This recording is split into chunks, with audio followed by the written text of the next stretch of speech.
Tignan natin guys kung masarap ba talaga nga tong bursting cheese na to.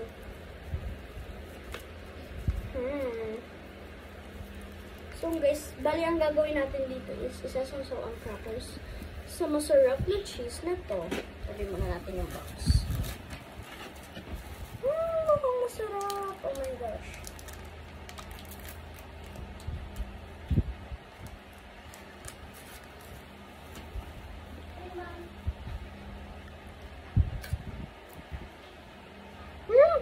Ang sarap! Oh my gosh!